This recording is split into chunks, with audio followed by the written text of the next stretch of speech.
Life Management Science Labs would like to acknowledge that we live and produce this podcast on the traditional lands of the Wurundjeri people.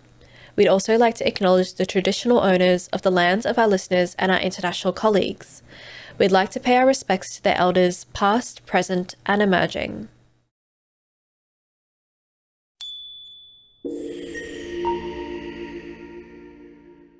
Hello and welcome to Reloscope, the Relationship Science Insights podcast produced by LMSL, the Life Management Science Labs. We are champions in life management science, providing structured insights informed by science and inspired by practice on key aspects of conscious living. Each week we bring you scientific and practical insights on each element with the expert knowledge of professionals in the field. I'm your host, Aditi Kutty. Let's get on with the show. Hi everyone, and welcome to Reloscope, produced by LMSL, the Life Management Science Labs. I'm your host, Aditi Kutty, and today I'm joined by Dr. Nicholas Balaisis, Ph.D. He's a psychotherapist from Ontario, Canada, who works with both individuals and couples on things like intimacy issue, performance identity anxiety, and porn addiction. And you work with young people as well. Am I right in kind of saying that? Yes, fair bit of range of ages, but certainly young people as well. Yeah, people for sure. Today we're going to be talking about relationship anxiety, in particular, how to deal with someone who has relationship anxiety or is dealing with relationship anxiety. But I guess first we have a segment where we want to get to know you a little bit more. So I'm going to just throw you some quick questions, and you just have to, don't think too hard. Just give me the first answer that comes to your head. Are you ready? Sure, go ahead. What is your favorite book? Favorite book? Well, I'll say a recent book that I love. It's obscure. It's by a German psychoanalyst, Wolfgang Giegerich, and he is a Jungian psychoanalyst, and he writes a ton of books that are very challenging, but he has a recent book called "What Are the Factors That Heal," and it's geared mostly at therapists. But I think if you're ambitious as a reader, a layperson, I think it's worthwhile. And one of the things he talks about is kind of the aims of psychotherapy, and also one thing that I really like is he talks about. We're talking about relationships here. He talks about the importance of releasing people into their truths, which is a complicated notion, but so many times we are in relationships with our family members or partners, and we want them to change. We want them to 25 years they haven't given us the love we needed, and he kind of says, well, we need to accept this as a truth, right? Like, this is who they are. We're going to drive ourselves crazy trying to change this person, and that kind of, sometimes it's called radical acceptance, I think, is a very important but difficult thing to achieve. But that's a book I really like. Probably none of your listeners have heard of it, but I would definitely plug it. But they might go check it out now. Yeah. Yeah. What about your favorite movie?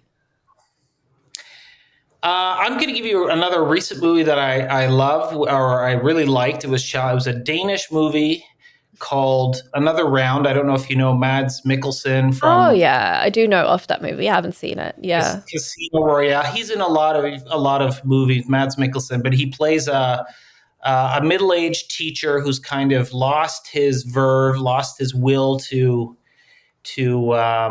teach, and him and his fellow teachers decide to take up this Danish philosopher's ideas to try and be semi-drunk all the time. And it's a very interesting movie. It has kind of some tragic components, but it's in many ways about kind of middle age. But I think anyone who's kind of reached a stuck point in their life, right, and kind of trying to lost the spirit, right, lost the spirit, and trying to reclaim that kind of will to live, that vivacity. So I think it's a wonderful movie. Yeah, I'm sure that a lot of people are getting to that point younger and younger nowadays. So I'm pretty Mm. sure a lot of people might it might speak to them. What about your favorite podcast or a podcast you might be checking out right now? I'm kind of I'm kind of insular in terms of I like to listen to a lot of therapy Hmm. podcasts, and there's one in the U.S. called Therapist Uncensored.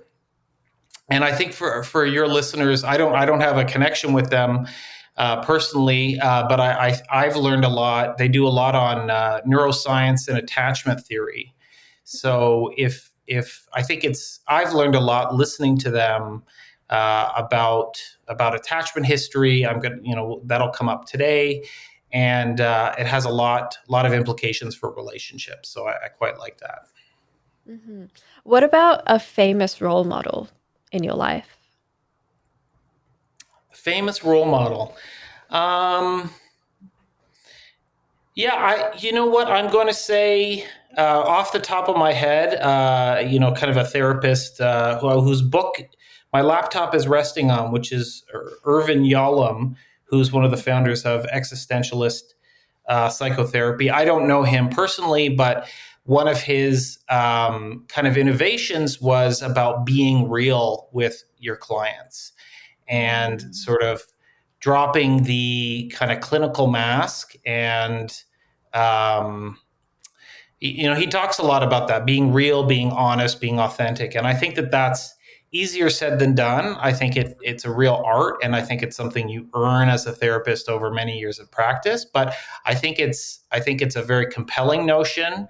I think it's one of the unique things about psychotherapy as opposed to the other kind of clinical pursuits is Mm. we have that opportunity too. It can be therapeutically useful. I think it probably could be in other medicine. My sister's a doctor and a physician, and we talk about that often. But it's not as I guess available to Right. certain medical professionals. But I think when used appropriately as a psychotherapist, it can be very very powerful. Yeah, for sure, for sure. And what is the last course that you have completed? I've done some online courses. I think in the pandemic, I did. Your listeners probably know Esther Perel. She's a Mhm. Belgian psychotherapist and very famous relationship and sex therapist. And she had a transformative couples online seminar, and I took that approach and continue to learn from her. I think she has very um, good insights, particularly into I think sexuality and um, the kinds of pressures on the modern day relationship that are unique Mm. in history. Yeah, for sure, for sure. All right. Well, that's kind of the end of our segment where we get to know you. Now we might move on to the meat of the episode where we talk about relationship anxiety, dealing with people who are having anxiety themselves. I guess to start off very broadly, what is a relationship? How would you describe a relationship? Yes, and I took some notes here because I think a relationship is tricky.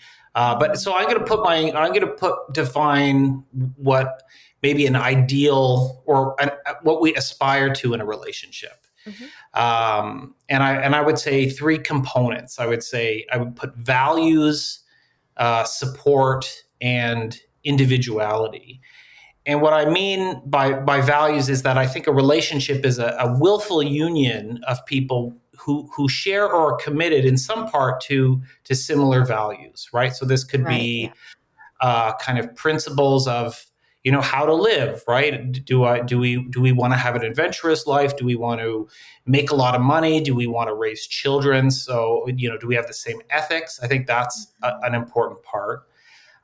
The second part is support, and that's the attachment piece that you share an emotional commitment to each other for being there for each other when the other needs you, right? There's when I reach out, my partner is there. I think that that's a second component.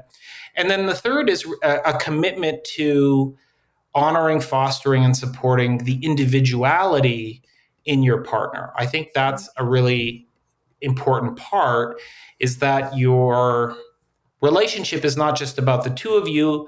It's really three relationships. It's your individual relationship to yourselves, and then your relationship to each other. And that, I think, especially if we're dealing with long-term monogamy, is crucial for kind of giving oxygen to the relationship.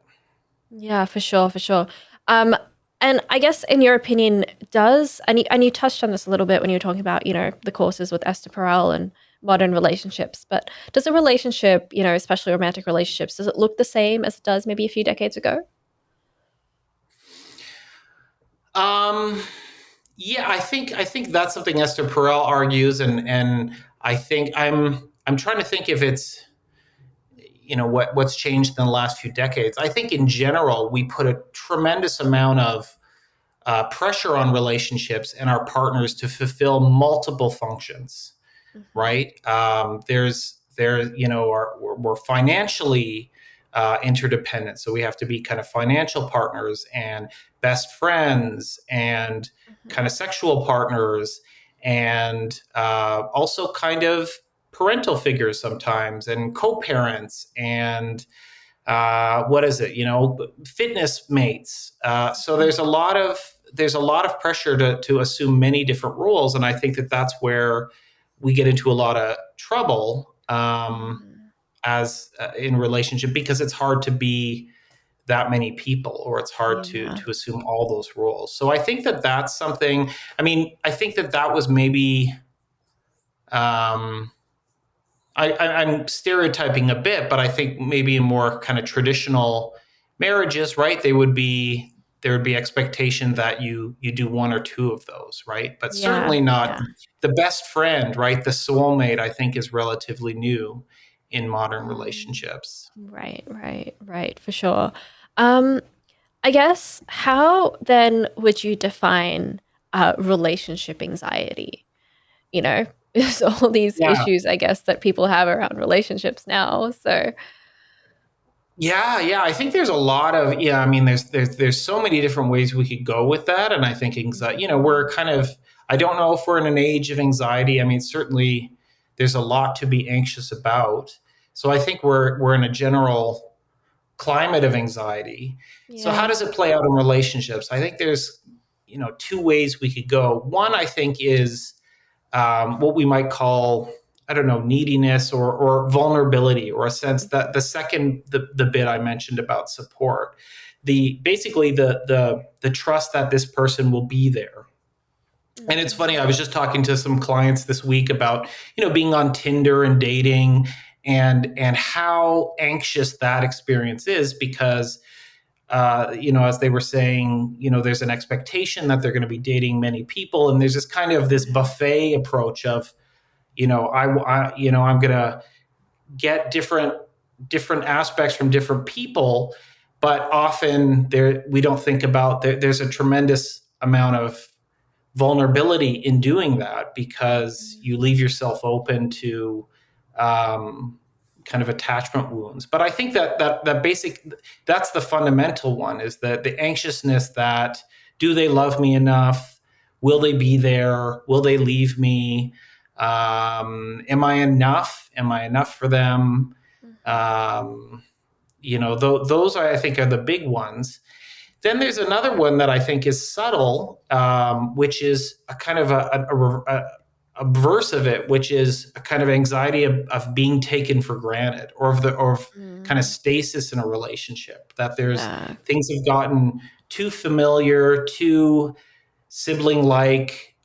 There's no, anxiety about the lack of spark, anxiety about the lack, and this comes into sex therapy a lot, right? That there's a couple, they really get along, they love each other, they're best friends, but it's too comfortable, it's too familial, and that breeds anxiety too, of a different sort. Not about them being there for each other, but that they're missing that romantic piece, right? So there's an anxiousness that we're not having, an explosive, Hollywood sex life.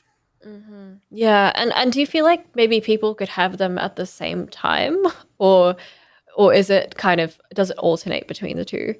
Because they feel like opposites. Which those two types of anxiety? Yeah, yeah.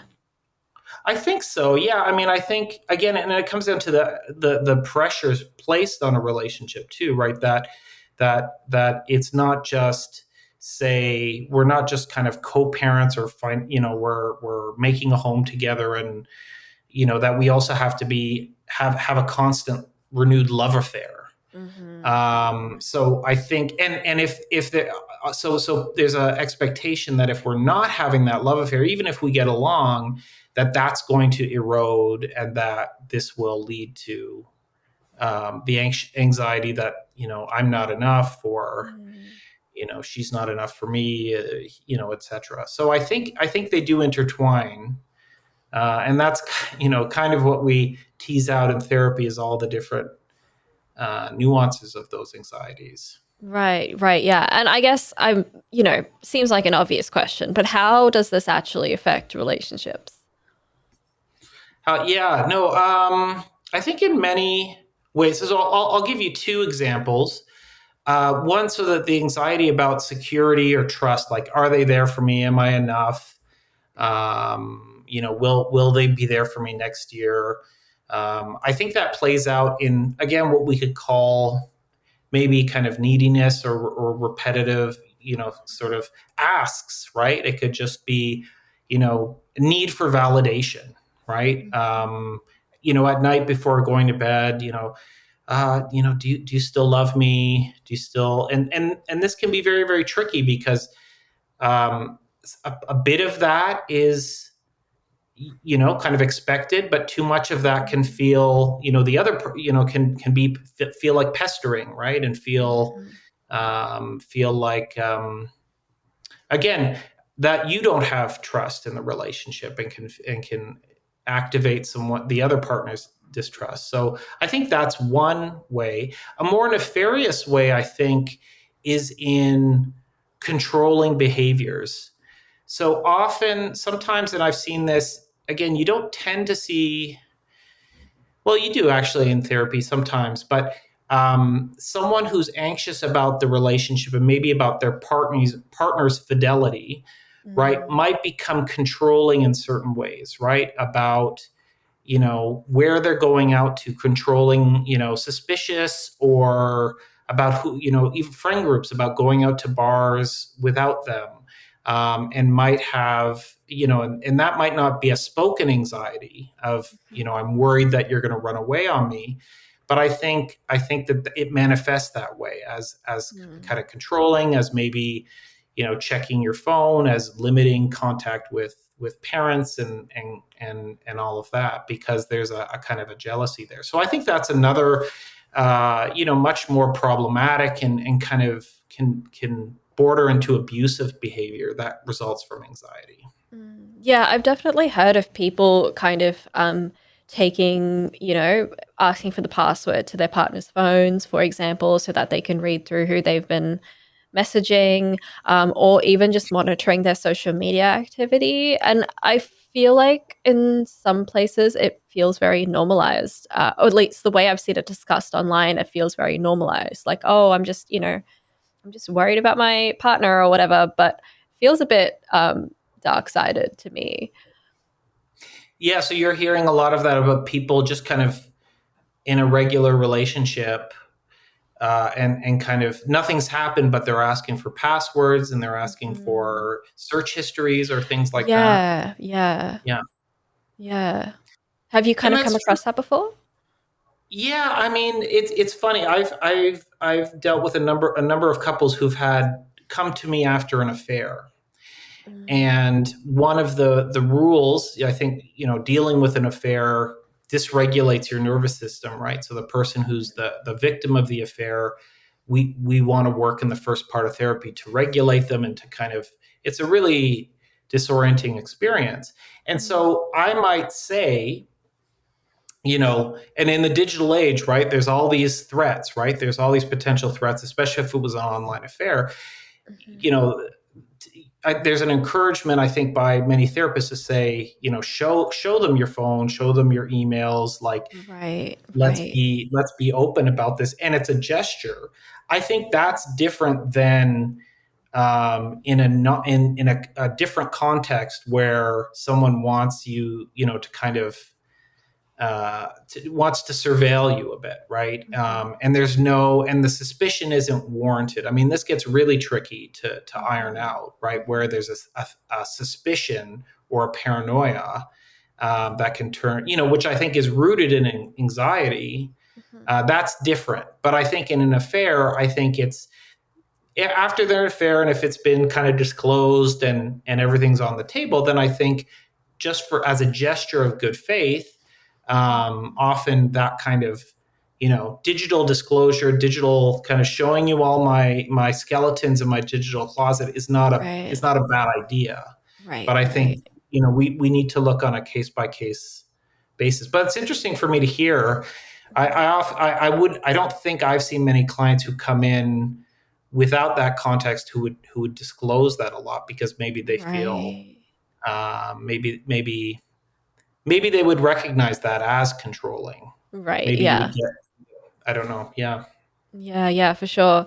Um, is there, I guess, a positive aspect to anxiety in relationships and within your relationship? Are there any benefits it could bring? Because it doesn't sound like it right now. Yeah, it's funny, and there's some books on this. I'm trying to think of. I think there was a recent book on the benefits of anxiety. I think anxiety, there are benefits. I do think there. Kierkegaard, the philosopher, talked about. He said we need to learn how to be anxious in the right way, Mhm. and that anxiety can keep us on the edge of life, right, and kind of moving forward. Whereas depression tends to do the opposite, right? Depression, it's hard to find. I mean, there could be benefits of depression. We could talk about that too, but anxiety, I think it's forward looking. It can express concern. It can express interest, right? It can Mhm. So I think even someone who's controlling and is very anxious, there's a wound there, and there's a concern, and I think even if it's convoluted, there's a need or a want to connect, right? Mhm. So I think if we look at that, um, that for me, that's not a wholly negative thing. I don't know if that's helps to color anxiety, but I think, yeah. Does that change the I guess in a uh, way, I guess it's like anxiety shows you care, but you just can't let it kind of get out of control if that makes sense. yeah, or to put it another way, I think if and some therapists will say we need a little bit of tension in a relationship. We need a little bit of anxiety, right? We need to know that this isn't, we don't just coast off into the sunset with our relationship. Mhm. And we kind of, we get married, we say our vows, and we kind of let it, put it on the shelf. Mhm. There needs to be a little bit of anxiety, existential anxiety built into a relationship because it's not final, right? It is Yeah. conditional. This is Yeah. this is one of the things I'm kind of learning and coming to believe myself, that love isn't unconditional, and it shouldn't be, right? Love has Mhm. very specific conditions, and if those conditions aren't met, you should be anxious, right? Right. If someone's not meeting them, or so at that level, anxiety can be can spur on kind of the will to change or to make better, right? And to Mhm. not stay still, right? And I think life is dynamic, relationships are dynamic, they go through many phases. And we need anxiety a little bit. We need a little bit of anxiety in order to propel us forward. Right, I think right. I think Esther Perel talks about, if you're lucky in your life, maybe it's her, you'll have three meaningful relationships, hopefully with the same person. Right, Right? right. so if we're talking about long-term monogamy, it's really, really hard to sustain that without a little bit of friction, reinvention, challenge, and anxiety is often the motor that makes it run. Right. So Yeah. that's a good spin on anxiety there. Yeah, definitely. I'm sure a lot of people listening might feel a little better about that. Um, what are kind of the is it possible to kind of get rid of this anxiety completely? And you answered that a little bit in your earlier answers, but is it possible to at least get to a point where the person who is suffering from that anxiety or the couple who's suffering from anxiety can feel secure to a certain extent?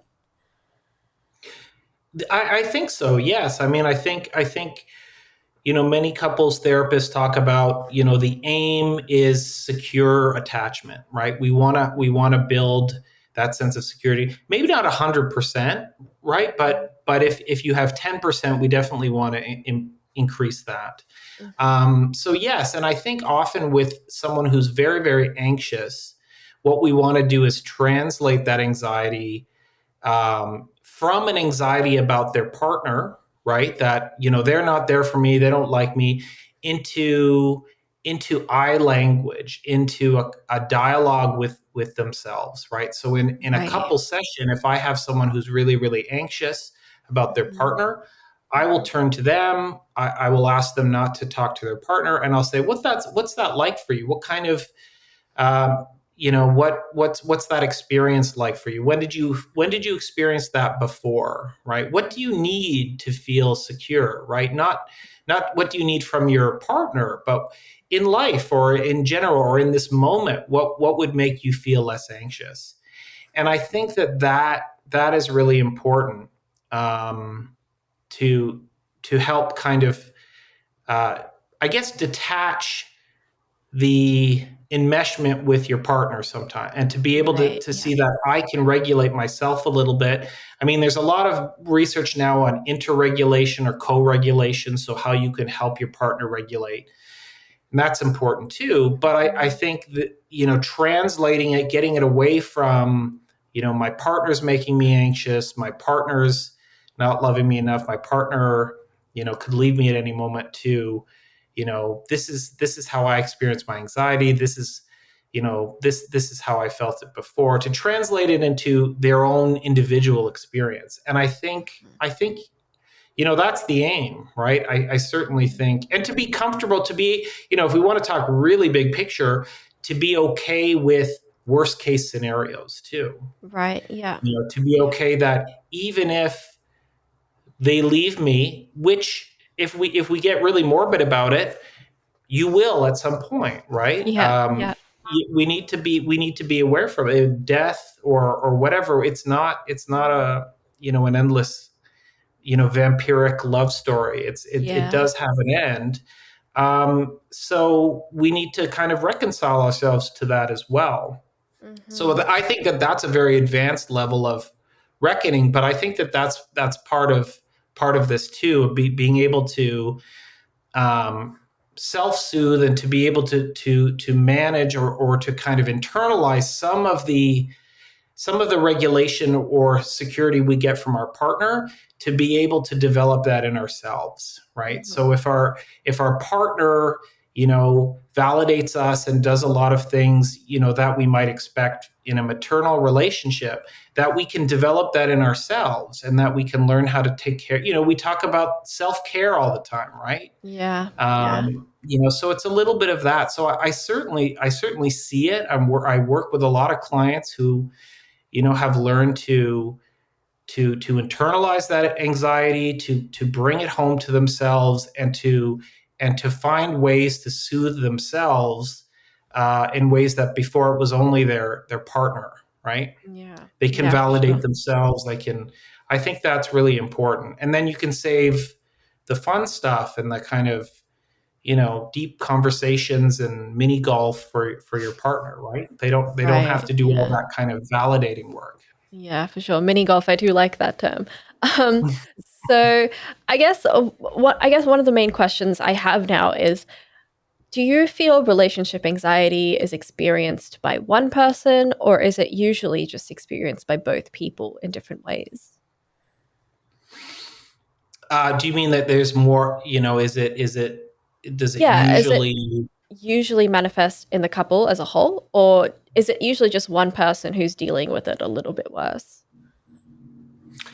Yeah, it's an interesting question. I mean, one thing I will say is if we use, I don't know if your listeners are familiar with attachment theory, but it's very, very often, and I don't know all why this happens, but someone who is what we call anxiously attached, right, or preoccupied attachment, where they don't trust, right, that's they don't trust that you'll be there for them, and this probably comes from a history of this in their attachment systems with family.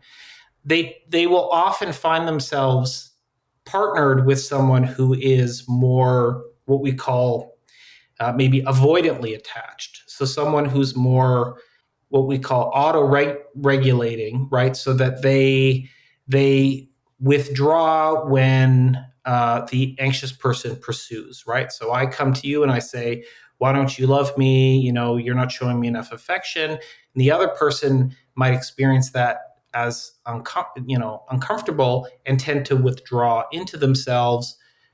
Go take a walk, drive in their truck, go to their, I've heard that, retreat to their man cave or whatever. And often it plays out gender wise too, I've seen. Mm, But they often will find themselves with someone who maybe has anxiety in different ways, but it gets expressed differently. So certainly, I think, couples would describe it as, say, this person is more anxious, right? They are more anxious. I am less right, anxious. So right. I think yes, they often, that it's like a yin and yang, right? That kind of tends to and the funny thing is that person's withdrawal, right? If you're partnered with someone who is more, zipped up, kind of closed off, Hmm. self-regulating, that can be even more anxiety producing to someone who is anxiously attached, because your silence or your stoicism will appear to them as, you know you're stonewalling them, you're disappearing, you're retreating, and it will make them Yeah. more, knocking on the door, trying to kind of Hmm. let me in. So I think I don't think that's true of all cases, but I think that in general we see this kind of complementarity where there's one person who's Mm, more preoccupied and one person who gets kind of withdrawn from and kind of turned off and by that yeah. anxiety. Right, right, for sure. So how can we, if we're in a relationship, how can we know if we're in a relationship with someone who is experiencing relationship anxiety? Okay, so how do, like, you're saying, if you how do I know if my partner is anxious? Yeah, yeah. Yeah. Well, I think the first thing might be in those kind of the need for validation, right? The kind of the need for, I guess if you've established yourself, it's tough if you're dating, right? And maybe you don't have a title. I don't know what, I always ask clients, I'm like, what do you call yourselves, Yeah, right? yeah. And I think that's really important. But if you consider yourself partnered, if you consider yourself monogamous, and then of course there's polyamorous, which has a whole different set of complexities. But if you're monogamous and you call yourself, exclusive, so you've got a base, right? You've named it. You've named that you're kind of exclusive. You're monogamous. You're moving forward together. So if you have that as a base, and you still feel like your partner has a lot of need for validation, a lot of questions about your investment in the relationship, a lot of questions of you know kind of uncertainty, insecurity. I think this can I'm trying to think of other ways this can manifest, but I think that kind of, yeah, that restlessness is a first sign. And then I think conversely, like I said before, the controlling, aspect, Mm. right? Feeling like you want to limit your partner.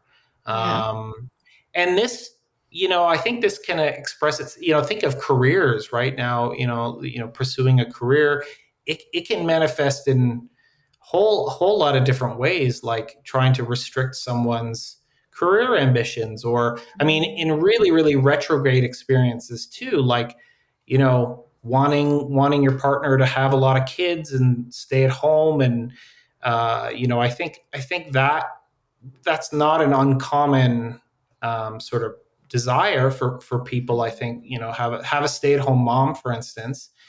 That desire from the other partner could be a form of anxiety, right? To tie them to the home, right? To Yeah. tie them to your genetics. So this is, again, I don't think this is true of all cases, but it could be, right? It could be. I think there's many different ways, especially in people who, and I'm thinking of males, and in general, tend to be less emotionally open about things like that. Anxiety Mm. is very vulnerable, right? Yeah. So it may come out in other ways, in more kind of maladaptive and controlling behavioral ways. So Mm. that's something I think, if you, and the surveillance that you mentioned, right? The kind of, I think that's a, not necessarily a red alert, but certainly a flag of anxiety, right? That, Mm. why are you going online?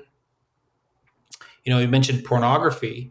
I think a lot of partners are threatened by, or uncomfortable or curious about, say, one partner's excessive porn usage, right? And I think that those things need to be talked about, but that could be um, another source of potential relational anxiety. Yeah, for sure. So what, I guess, like, going back to the validation, the seeking of the validation, what kind of questions would the partner perhaps be asking if that's what they were looking for? The anxious partner, Mm-hmm. what kind of questions they would be asking Yeah.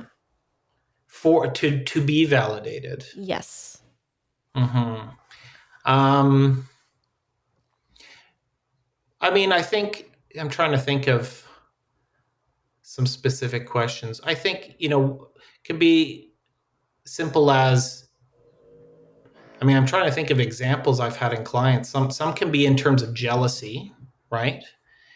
Can be, why are you spending so much time with that person? Or do you think she's pretty or he's attractive? I think it can take that form. I think it also can take more direct questionings of, do you still find me attractive? Do you find, do you love me? Will you love me? Right? I don't, why do you go spend time in the basement by yourself? Do you not Yeah. like talking to me? Yeah. Why don't you listen to me? Right? Mm. I mean, that's a big thing I hear is a lack of recognition, right? When someone isn't heard. There's a lot of people. There's an epidemic of people who live together and don't feel heard, seen, or recognized by each other. And Mm. I think that lack of recognition can manifest in a lot of anxiety, right? Can feel like you're um, living with a ghost, right? That you're kind of, or you're the ghost. You're kind of invisible. Yeah. I'll give you another example too, around kind of sex and sexuality. Is I see this a lot with men, relationship anxiety around sex. So there's Mm-hmm. many couples who come in and they say, the issue is he wants sex. If we're talking about heterosexual couple, the man wants more sex. I don't like, I don't have as high sex at it, or I don't have enough sex with him to be satisfied. And I think there's a simplistic reading of that as, kind of what one is more biologically kind of prone to arousal or different modes, or one is just kind of more physical, like that there's, Esther Perel would talk about, the need for seduction and the need for, not just infantile kind of sexual dynamics. But I think what I've seen, and I think that this is kind of bears out in a lot of the research, is that men often funnel a lot of emotional needs into sex. So sex Right. fills in for a lot of different kinds of forms of validation, right? So if we talked about validation as a core around anxiety, I think that for many men, that is, and again, I'd use the word existentially important, that they feel seen, recognized, validated, through sex, right? And that's hugely important. I see this all the time, where that sense of self and that sense of trust in the relationship withers away really quickly when they're not having sex, and then it kind of fills up again. Mm-hmm. So that's another place. And so that you asked where anxiety, what can be a sign. Sometimes sexual irritation or frustration can be a sign of anxiety, right? Right. It's maybe communicated as, I'm sexually frustrated, but Mm-hmm. if you dig underneath, sometimes there can be a real core emotional anxiety that's under that, Mm-hmm. right? And it's more than just kind of a physical release. It's about, feeling totally connected, and a lack of emotional connection with my partner. Right, right. Yeah. So often people can it's almost like they're misconstruing, I guess, the reasons that they might feel frustrated. Is that what you would say? Or Yeah, I mean, I think a lot of, again, if we're talking about anxiety, yeah, it can take many forms. Is that if I think, if I get your question right, yeah. that it can look like it it can look like something else, and we can kind of say treat the anger or the frustration when really there's an anxiousness underneath. I think that's true. I mean, they often talk about anger being a secondary emotion, right? That anger is protective. It's not really the primary emotion there. So if we have, an anger comes up a lot in these things of, anger over why are you online, or why are you on, you know, spending all this time on Reddit or whatever on all these boards. Mm-hmm. But the primary emotion underneath is an anxiety, or is a feeling of hurt, or primal jealousy, or something like that. So is that what you kind of Yeah, mean? yeah, That for the sure. Definitely. Yeah. Yeah. Yeah. So I guess, within a monogamous relationship, you've got one person who is experiencing anxiety. How does it affect the other person in that relationship? Yeah, I think so. I mean, it depends, I guess, on the level of anxiety, and again, we're making generalizations here a bit. Yeah. Yeah. I'm trying to think of what I see. I think, again, I think that can be, um, it can feel. I mean, people can feel very fatigued by it, right? Can Yeah. feel, I guess it's like, I'm thinking like a child who wants, kind of constant validation, and we give that, and I guess it can make you feel like, in the worst cases, that you're not heard or listened to, right? Because I think what happens is, often people will say I love you, or you mean a lot to me, or I'm here for the long haul. And I think if you've got an anxious person, and they, you have a heart to heart, and you hear that, and then 2 days later you say, I don't, do you still love me? I think sometimes that partner can feel like my words were a little bit cheap, right? Mm. That, they can feel like, were you actually listening? Mm-hmm. You know, when I, or or do you believe me, right? Do you not Yeah. take me for my word, right? So I think Mm. that that's one potential challenge, right? And that can lead to frustration from the other partner to say, look, I have reassured you, and I'm thinking of a good case scenario where the person is really, there isn't a warranted anxiety, right? So I think there Mm. are cases where there's warranted anxiety, right? Someone is drifting, but I'm thinking of a case where, they want to be there, but the other person doesn't trust them.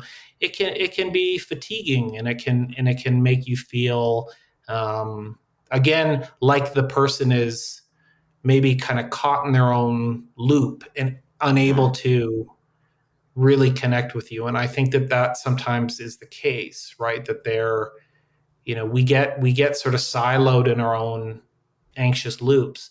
That's actually one of the arguments about, like, being triggered, right? Is that Mm-hmm. we're not actually triggered by what's in front of us. It's kind of bringing up something from the past, an experience from the past. Mm-hmm. And so it's real suffering, but it's suffering that's kind of caught in glass. It's kind of, it's a past, and I think that happens with these dynamics, right? With someone who's really, really anxious and kind of putting a lot of pressure on the other partner.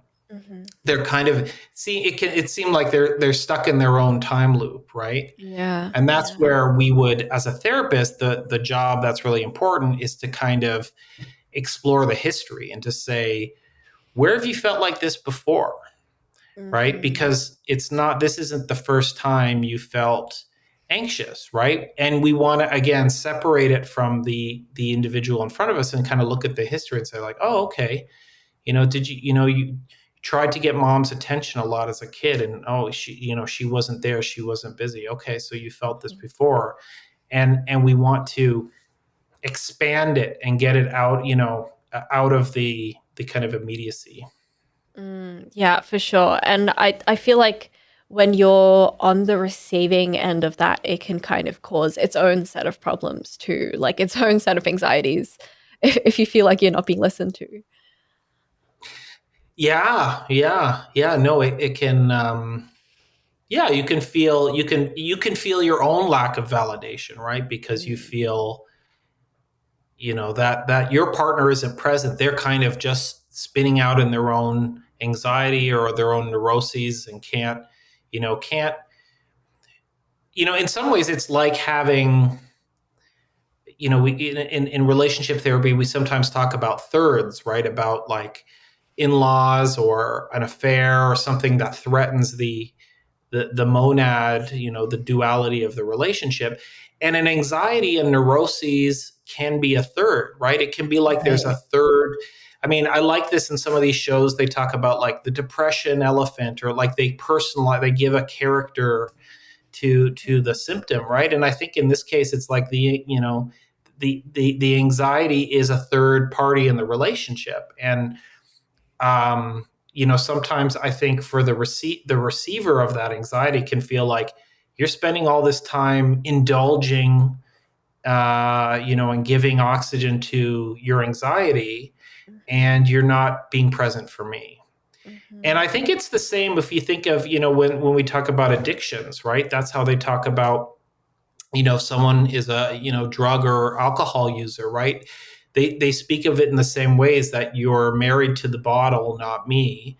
Mm. And, and if we think of, alcohol and drugs as ways of self medicating, or working out a kind of anxiety or depression, it's similar, right? But rather than it being sort of expressed via, drinking, it's expressed via a sort of repetitive rumination on trust or something like that. Mm-hmm, mm-hmm. And I mean, it's obvious, like when you put it that way, that there's like a third in the relationship, Mhm. and especially stuff like anxiety and depression manifesting as like a third person. I feel like that definitely puts things into perspective.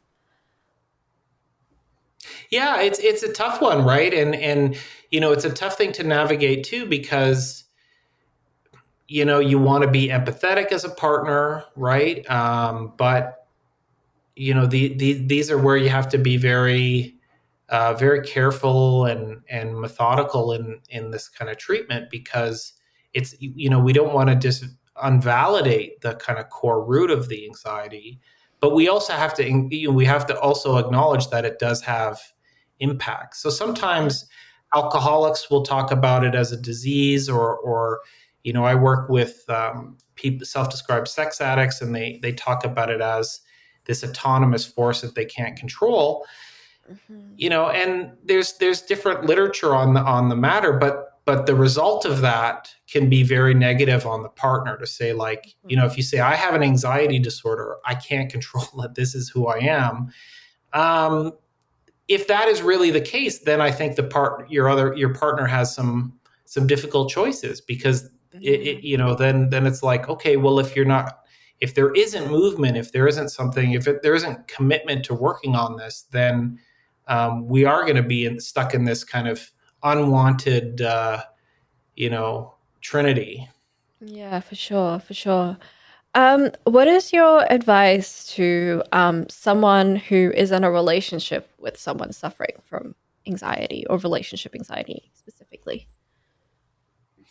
If someone is they're with someone who has a high amount of anxiety. Yeah. Um, the first thing would be to, I think, I mean, this is maybe obvious, to go see a therapist if they haven't, right? Yeah.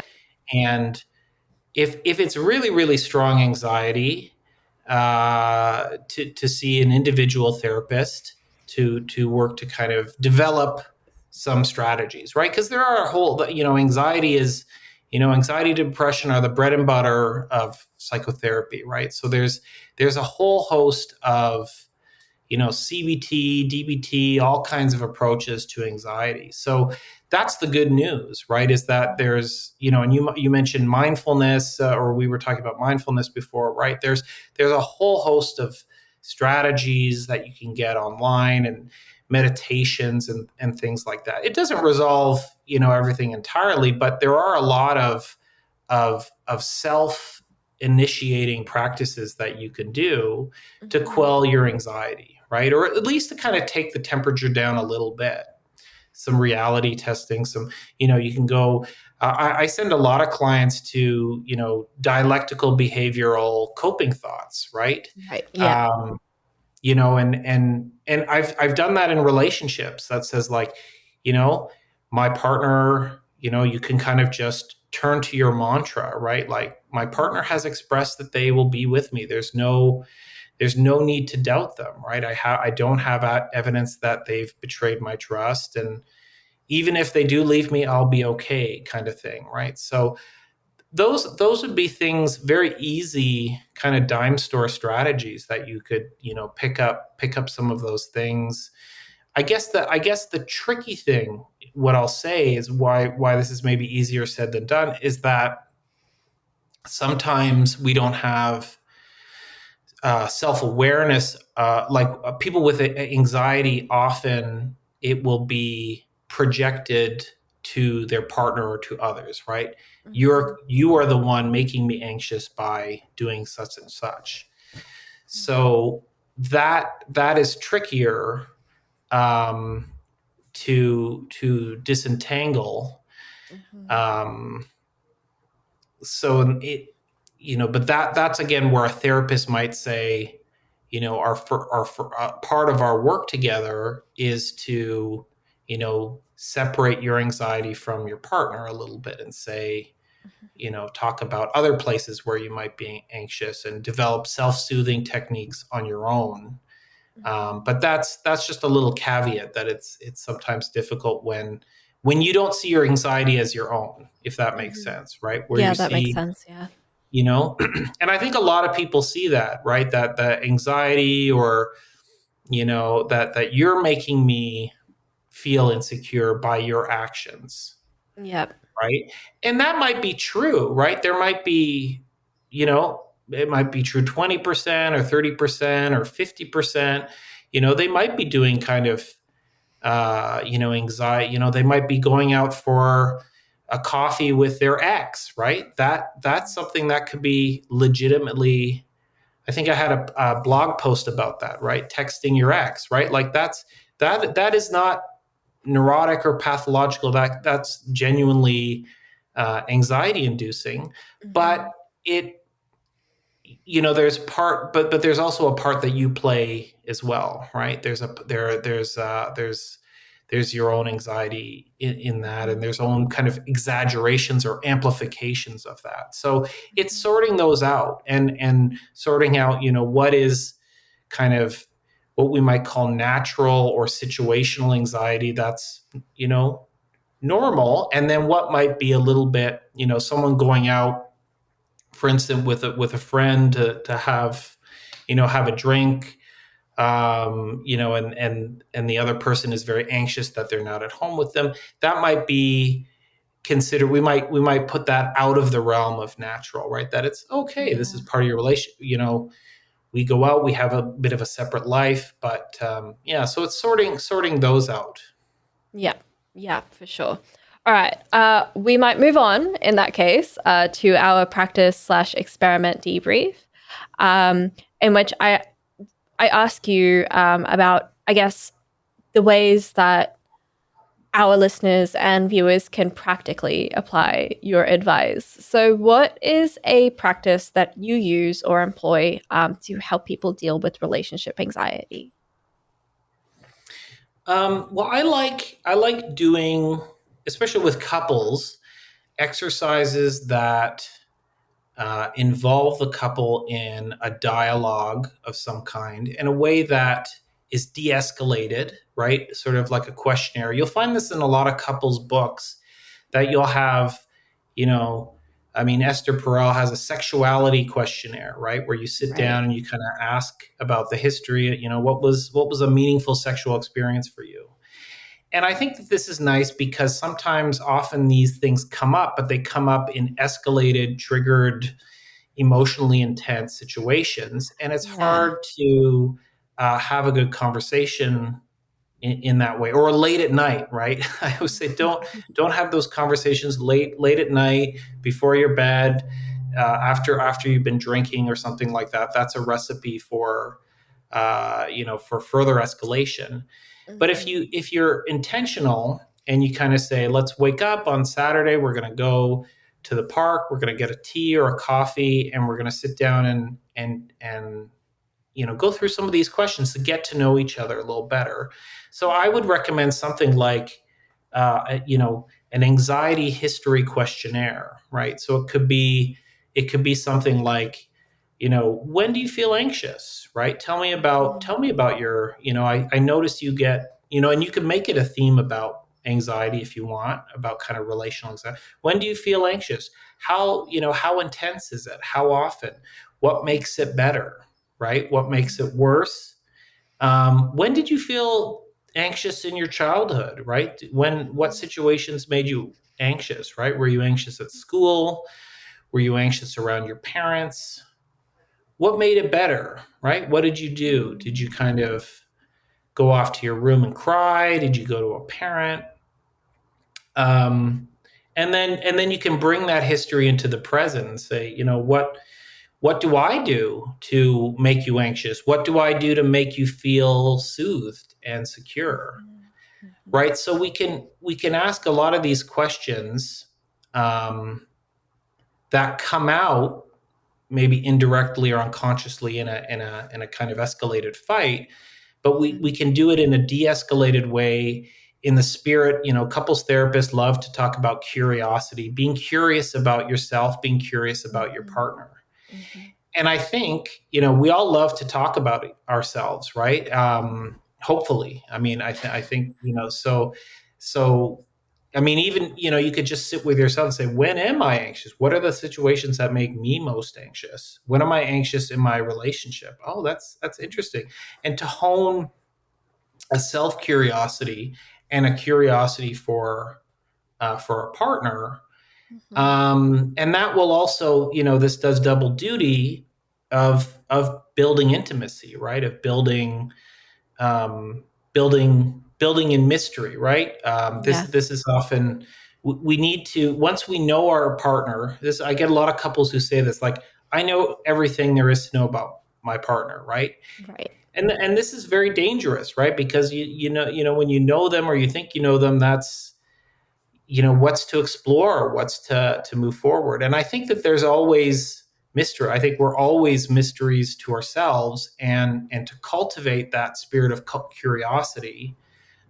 So I think you could do it. You could create your own questionnaire. I'm sure you could pick up some of these questions here, but just ones that kind of ask maybe even seemingly simplistic questions, but things that you think you know the answer to. But if you kind of answer it honestly, I think you can have a good conversation, and I think, again, if it's de-escalated, you can come up with your own awareness, because that's what we want. We want to be able to understand our partner's anxiety, Yeah. or understand our partner's neurotic behaviors, because that invites them into the process, right? So that gets back to this concept of interregulation or co-regulation, which I think is a very sophisticated notion that, you know, I think in an advanced level couple, we don't want to just have to self-regulate ourselves. We want to elicit their help, Mhm. but we need to do that in a generous context where they want to help. Yeah, for sure. What are kind of the challenges with taking on a questionnaire like this? I think the challenges are opening things up, right? Of scratching beneath the surface, and getting to some tricky feelings, right? Mhm, mhm. Um, even that question of, like, did you feel anxious as a child? When was a moment you felt anxious as a child, right? Yeah. For some people that might be easier to go to. Other people, it could be the first time you're thinking about that in a while, right? Mhm. So I think that that's a challenge, is to know that, this stuff can go deep pretty fast. I'm always amazed in therapy, these, open-ended questions we can ask like that, like, oh, you're coming in with anxiety. What did you always feel this? Did you feel this way, as a kid or something? And people can start crying right away because they've never made that connection, or they're saying it out loud. And I think it's a challenge, but it's an important challenge, right? I think Mm. that's where the gold is. So, yeah, I would say that's the risk of opening up something vulnerable. Yeah, for sure. Um, do you find is this the kind of questionnaire that you should do with your partner once, or is it like a regular check-in kind of thing? How often should you do it? Yeah, I think doing, some people have like standing dates, right? Which I think is a nice idea to kind of, every Friday or Saturday morning we do an activity together. And maybe, there's a John Gottman book, and he's a relationship. He has a book called 8 Dates, and it's basically 8 different dates where you do a theme. Today we're going to talk about family. Next time we're going to talk about sex and intimacy. I wouldn't do this the same one all the time, but maybe Mhm. you develop a kind of routine of these kinds of questions, right? Of just kind of, it could be 5 questions that we ask each other, about ourselves, or some aspect. Mhm. I think that could be useful. I mean, I do it, with my own partner. We've done some of these exercises, and sometimes they can feel, you can feel kind of silly doing it, but I think I think there's always something to learn in that process. So I think, yeah, making it, it's, I think what's more important is that you're making intentional time right? That it's Mhm. less about sometimes the questions or the content than it is Yeah. about you're making an intention to be curious about your partner, and I think that has a good effect. Hmm. Hmm. Um, how do you think this questionnaire would impact one's relationship or their perception in life? I think, I think the simple answer is it helps, it deepens your knowledge of your partner. Hmm. Um, and we're evolving creatures, right? Like when people, we're dynamic. I think that's really important, and that's, I think, the one of the lessons of psychotherapy, right, is that it's, we have developmental changes and things that we feel passionate about, or values we hold in our 20s and our 30s, they change, right?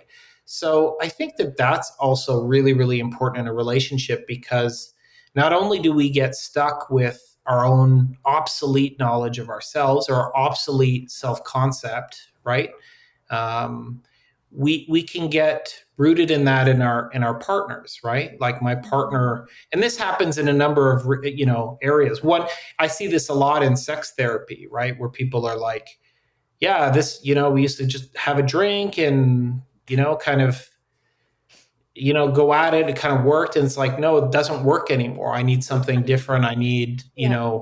or my arousal has changed. What I find exciting, stimulating changes, and that's important, right? To not kind of buy into the notion of our partner at age 20 or 25, Yeah. but they're evolving. So that for me is, this questionnaire, you could ask the same questions, right? I mean, you could do it in intervals, and I would hope that you'd get different answers, right? Right. Yeah, yeah, for sure. Um, I guess people's needs and expectations change as they grow older as well. So it would be really important to reassess periodically. Um, would you recommend this practice to everyone? Yeah, I'm trying to think of where it would be counterindicated. Yeah, I think everyone can, again, benefit from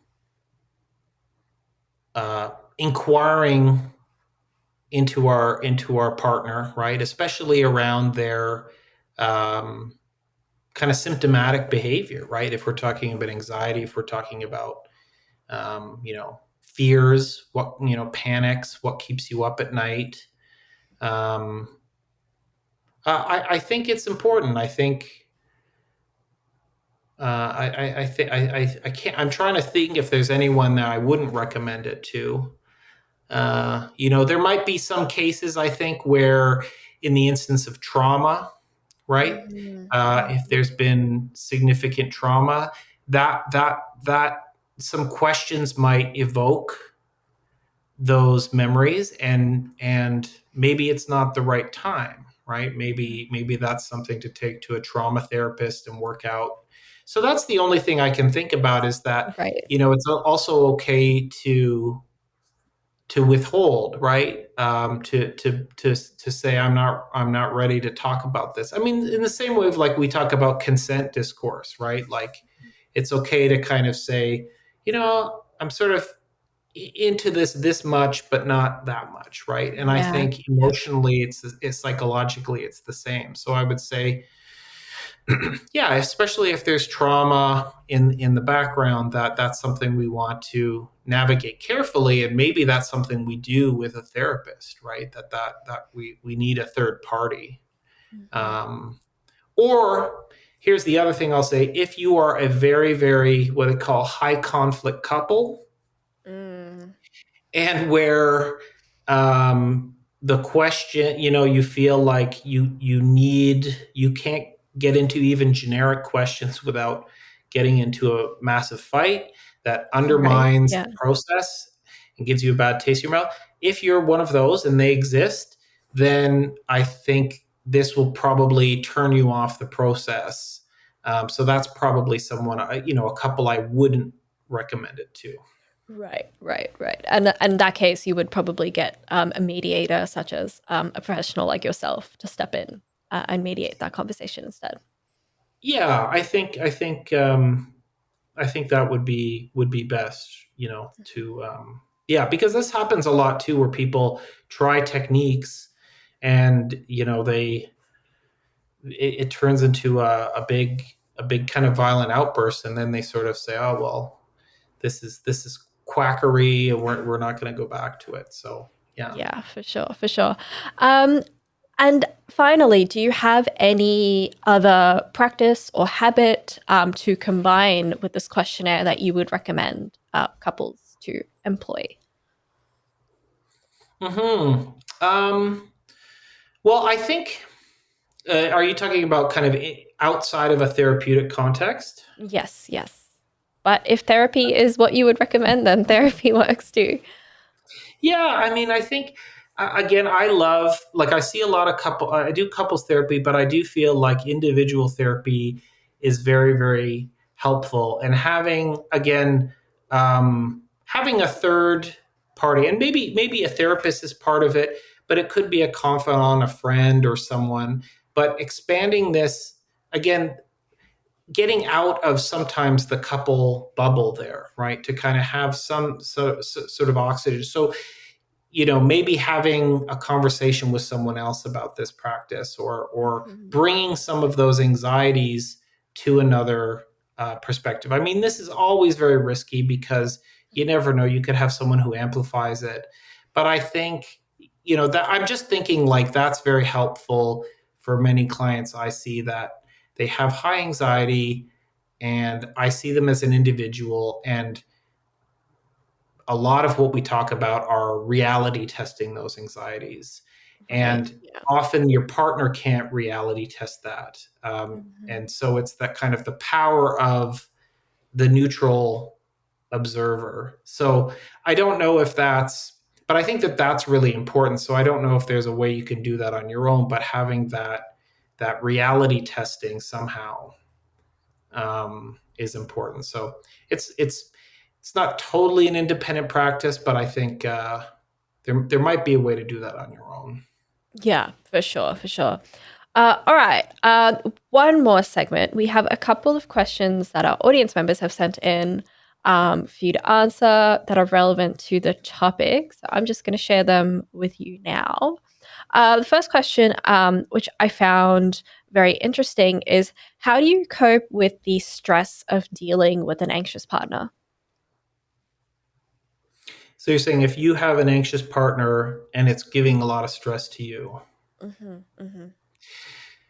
Yeah. Well, I think some of the uh, you know some of the strategies we do for stress in general. Again, the biggest tool that couples therapists use are the timeout, right? Right. Which is, it's kind of bread and butter, but it's the first thing. So I think uh, that's important. So if you're in an anxious entanglement, if you've got that's causing you a lot of stress, I think that being able to, physically say, I need a timeout, to take a break, to identify. There's a lot of couples therapists who talk about kind of red flags when we get into stonewalling or contempt, or kind of, different kind. When it escalates into a certain level, we know that we're not going to be able to have a good conversation here.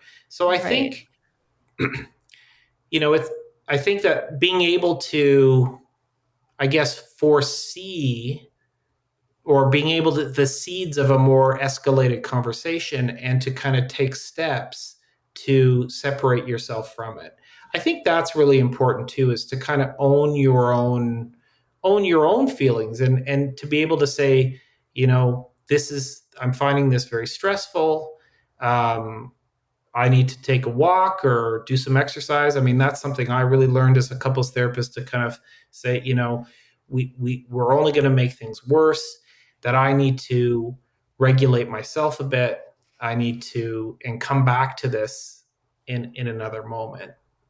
So that's usually, I think, and to know that that's okay, right? That you don't have to solve it all in that moment. But I think identifying, being able to see when things are tipping, and to kind of separate yourself and self-regulate Right. is very important. Right, for sure. Um, is dealing with trauma the same as dealing with relationship anxiety? Hmm. Dealing with trauma. Um,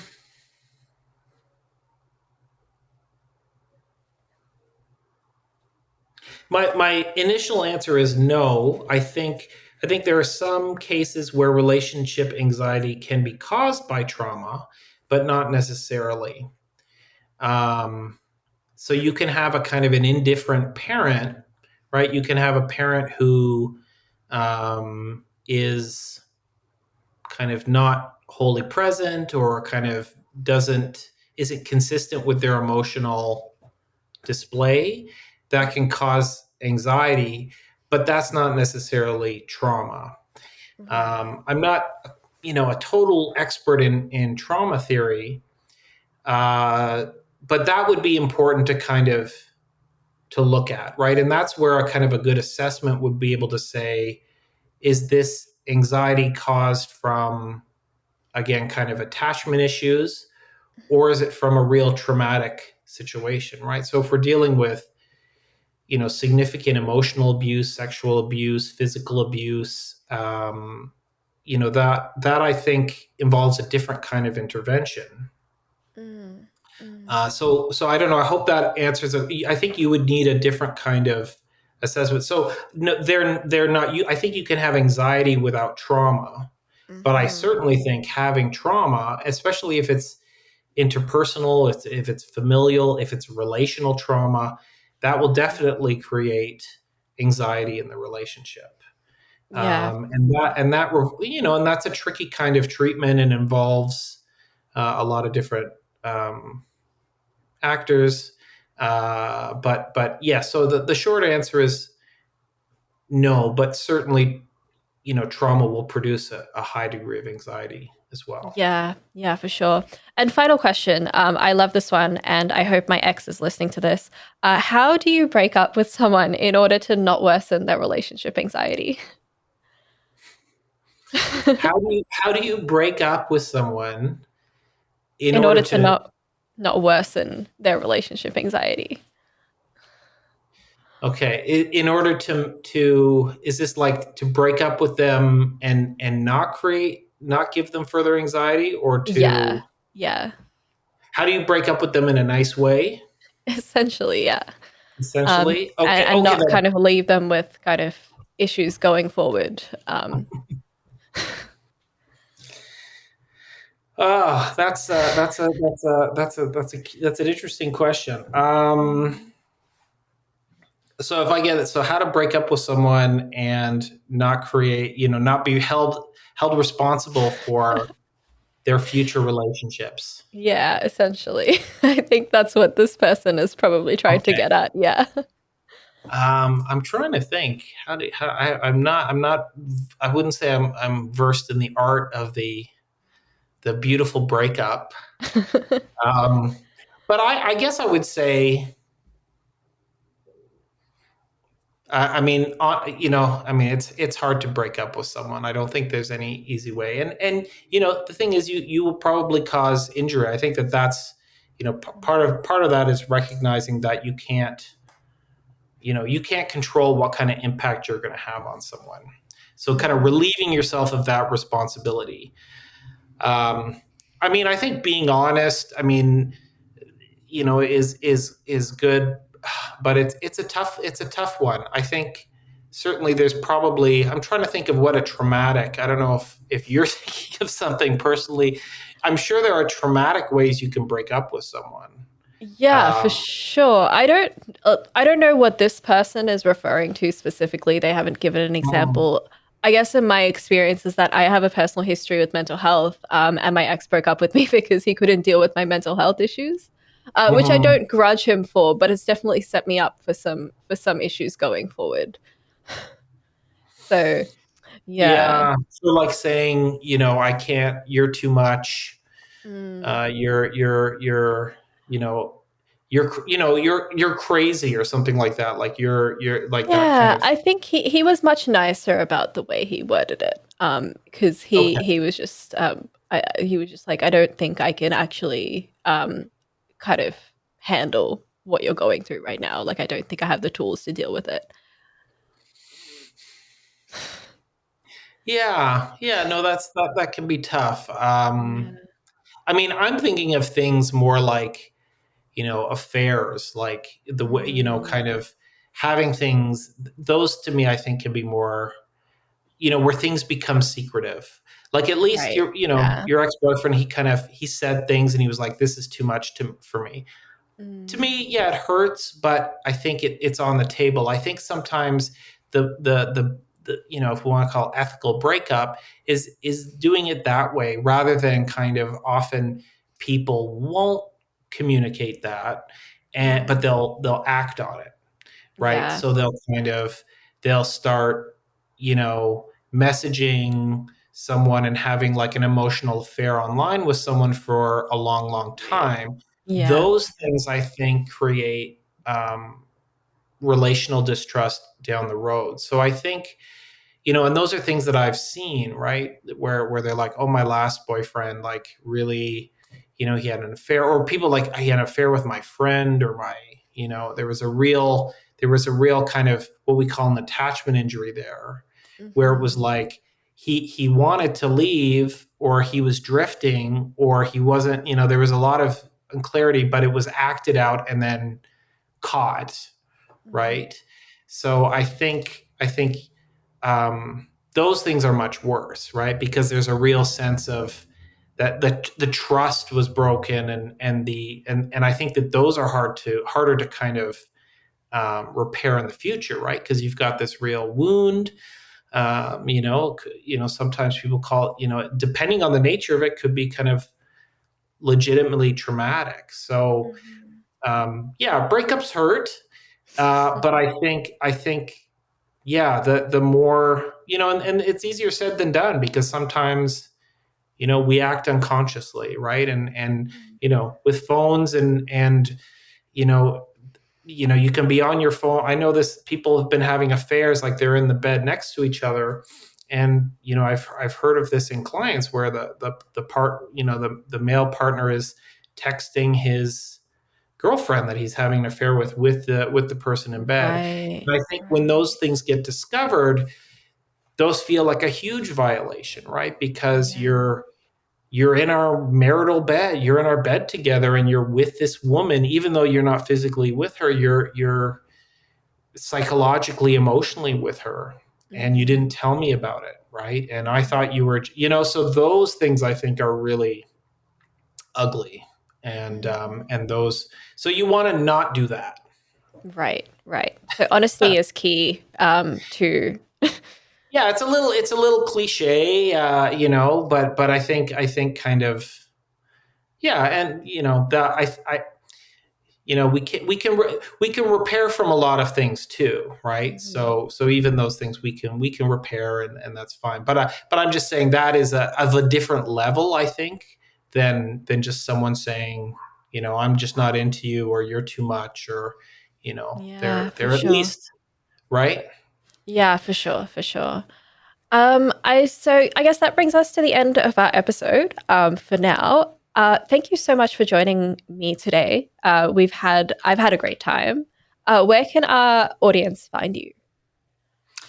Yeah, well, I'm in Canada, but the magic of the internet and the the COVID era is that most of my clients are online, and I see a lot of clients all over Canada, and internationally now, which is quite exciting.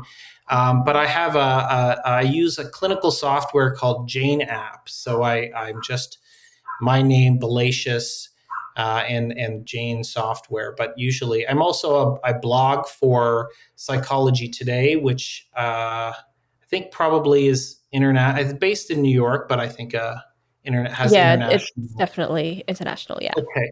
Yeah. So I recently became a blogger there for something called, my blog is called Our Devices Ourselves, and it's about relationships, technology, mental health. I have a background in communications as well, and I teach media studies at the university here. So it's kind of an intersection of my kind of interest in relationships and mental health and media culture and technology. All right. I'm Aditi Kutty. You've been listening to Reloscopes. Thank you so much for joining us. Thank you very much. You've been listening to Reloscope, the Relationship Science Insights podcast produced by LMSL, the Life Management Science Labs. For more episodes like this from 10 different life management perspectives, search LMSL on YouTube, Google Podcasts, Apple Podcasts, and Spotify, or wherever you find your podcasts, so you can get updated on everything we have to offer. We have a wide range of topics readily available for you to check out. If you enjoyed this episode, please consider rating our show, sharing it, and subscribing to our channel, as it helps us grow and bring you more quality resources. More of our work can be found at re.lmsl.net, where you can join our movement. I'm Aditi Kutty. Thanks for tuning in.